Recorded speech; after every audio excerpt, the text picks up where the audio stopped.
স্কিনের ব্যাপারে কিছু ইনজুরি ছিল, তো এটার একটা আপডেট যদি একটু দিতেন, এবং ওয়ার্ল্ড কাপের আগে সে পুরোপুরি সুস্থ হয়ে যাবেন, এটা কতটুকু আপনারা কনফার্ম? এটা হয়তো আরো ভালো মেডিকেল কমিটি হয়তো আপনাদেরকে আপডেট করতে পারবে, বাট যতটুকু তথ্য জানা আছে যে তথ্যের আলোকে আমরা আশা রাখছি যে তিনি হয়তো বিশ্বকাপ চলার কোন একটা পর্যায়ে সুস্থ হয়ে যাবেন। সেই আলোকেই তাকে দলভুক্ত করা হয়েছে এবং আপনারা হয়তো অনেকেই ওয়াকিবহাল আছেন এবারের সিলেকশন এবং রিপ্লেসমেন্ট পলিসি আইসিসি যেটা, সেখানে আপনি একজন ইনজোর্ড খেলোয়াড়কেও ক্যারি করতে পারবেন, যাকে আপনি পরবর্তী পর্যায়ে যদি তার আকাঙ্ক্ষিত রিকভারি না হয় তখনও আপনি তাকে বদলাতে পারবেন। ইটস নট যে কাউকে একদম ফ্রেশ সবাইকেই আমাদের 25 তারিখের মধ্যে নিয়ে ঢুকতে হবে, তারপরে কেউ ইনজুর্ড হলেই তখনই শুধু আপনি বদলাতে পারবেন। ব্যাপারটা ঠিক এমন না, আপনি একজন ইনজুর্ড খেলোয়াড়কে নিয়েও আপনি টুর্নামেন্টে ঢুকতে পারবেন।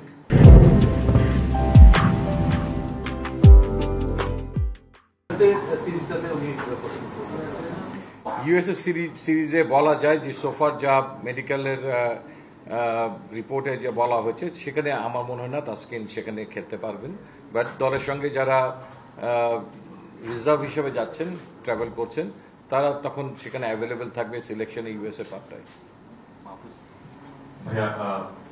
সাইফুদ্দিন এবং তানভীর সাকিব সম্পর্কে একটা সম্পূর্ণ প্রশ্ন একটু করতে চাই। আপনি বললেন যে পারফরমেন্সের দিক থেকে তারা দুজন অলমোস্ট ক্লোজ বাই ছিলেন, হয়তো আরো কিছু ফ্যাক্টর আপনারা দেখেছেন। আমাদের পারফরমেন্সটা দেখি বিপিএল এ তানভীর সাইফুদ্দিনের উইকেট ছিল 15, সেখানে 9 ম্যাচে 11টা উইকেট ছিল তানভীর সাকিবের।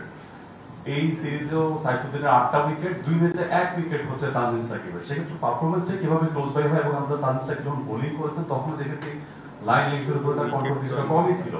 মানে এই ক্ষেত্রে ইনজুরি কি কোনো কারণে একটু আপনাদের বেশি কনসার্ন এসেছে, যে সাইফুদ্দিনের কি ইনজুরি সংক্রান্ত কোনো ইস্যু ছিল, নাকি মানে এক্স্যাক্টলি কোন জায়গাটার কারণে আপনারা তানভীর সাকিবকে একটু বেশি এগিয়ে রেখেছেন? তানভীর সাকিবকে আমরা এর আগেও শ্রীলঙ্কা সিরিজের সঙ্গে আমরা দেখেছি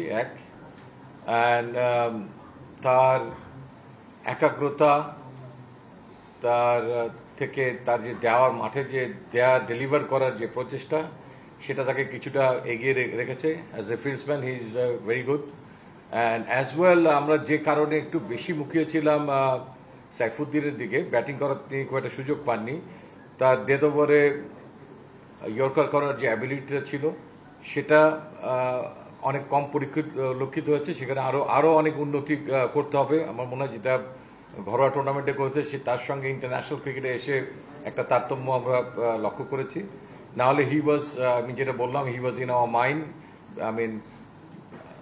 আপনি যে বললেন বিপিএল এর আলোকে চিন্তা করেই কিন্তু আমরা একটা দল গুছিয়েছিলাম। এই দলটার থেকে আমরা খুব বেশি বিচ্যুত হইনি। হয়তো একটা প্লেয়ার, এই সাইফুদ্দিনই একমাত্র প্লেয়ার যে নাকি আমাদের 30 তারিখের দল থেকে হি Kant able to make it. Otherwise যে দলটা আমরা ঘোষণা করলাম, আমাদের এই দলের 15 জন খেলোয়াড়ই থাকতো, শুধু সাইফুদ্দিনের জায়গায় এখন সাকিব চলে আসলো, তানভীর সাকিব চলে আসলো।